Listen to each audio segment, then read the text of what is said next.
Hey guys, welcome back. Got another 3 Series for you. This is a 2016 320i. This one has, if I'm not mistaken, the base 4-cylinder engine. You know, I'm not an expert on BMW or anything like that, or know very much about them. But let's check this one out, see how it does.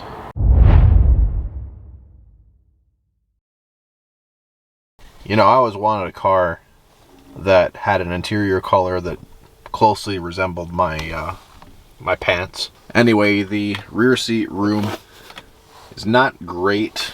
Legroom is better than I thought it was going to be, but my head's touching the ceiling. I have to sort of lean my head over to one side in order to fit in this thing, so not good. Let's check out that fit and finish though.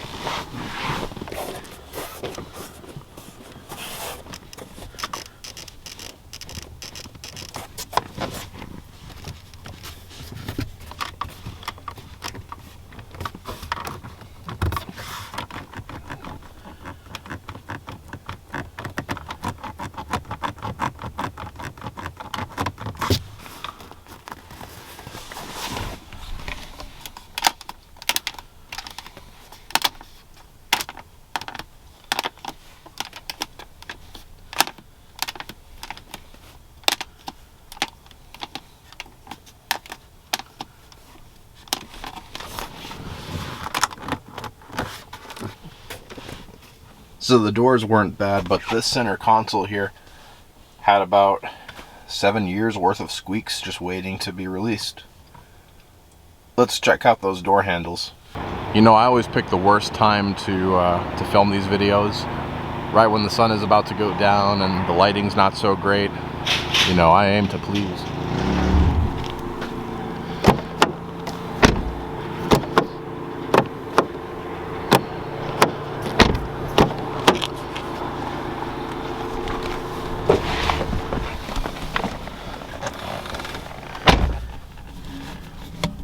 Very impressively low miles for the year. Let's do this.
Oh my God, shut up, you freaking menace.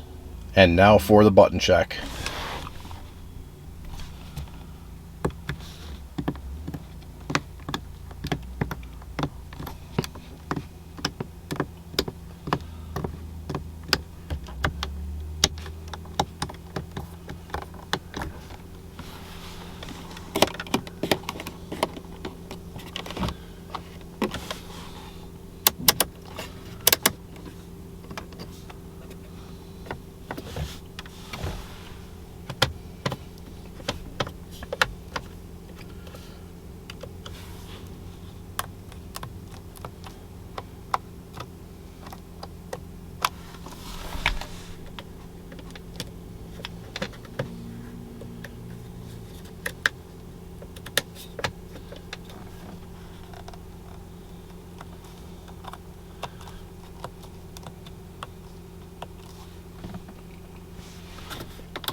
Guys, the last car I reviewed was a 2020 Mercedes-Benz GLB 450, and I gave that car a 4 out of 10 for fit and finish. And after being in this car, perhaps I treated you too harshly.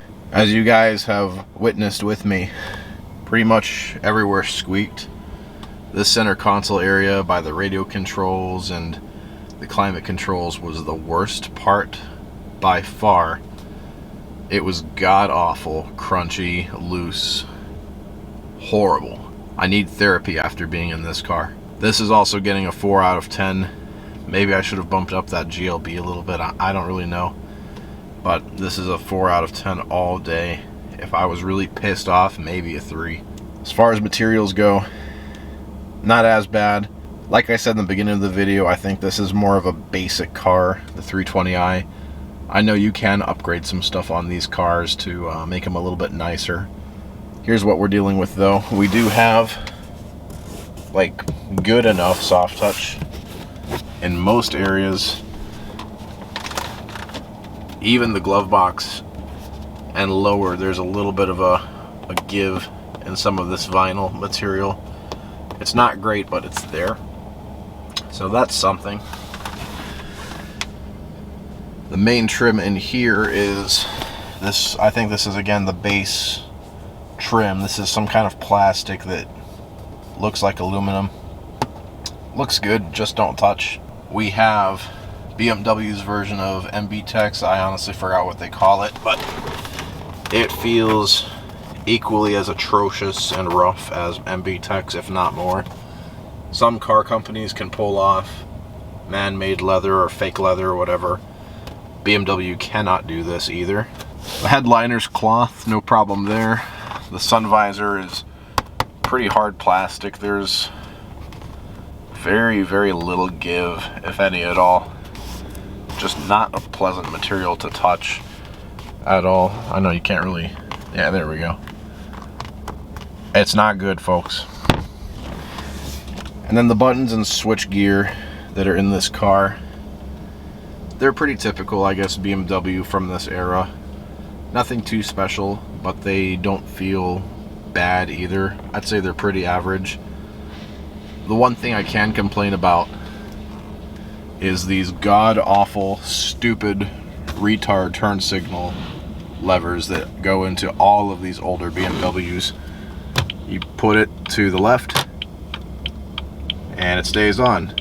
You go to cancel it, oh, you turn on your right signal. This is why BMW drivers are known for not using their turn signals, because this is too complicated, not user-friendly. Whoever designed this turn signal should be shot. I'm giving this a 5 out of 10 for materials. I would have almost, maybe, potentially considered a 6. But again, this is a basic car. I don't even think this is a leather steering wheel. This is like a plastic or a vinyl steering wheel. Not good.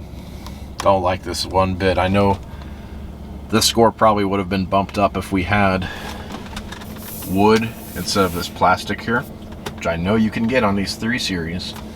And if this had a leather steering wheel, like if it had the M Sport steering wheel, that's one of my favorite steering wheels actually in the business, is the M Sport steering wheel with the leather and the nice multicolored stitching and whatnot.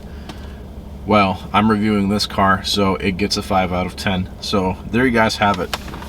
The final score is 4 out of 10 for fit and finish, 5 out of 10 for materials. Please let me know your thoughts. So I drove this car on a little bit of a test drive, I guess. I took it on the road, and it's quick enough. This little 4-cylinder turbo, you do feel the torque in the lower RPMs, but once you get higher, it's not all that. It's not that great.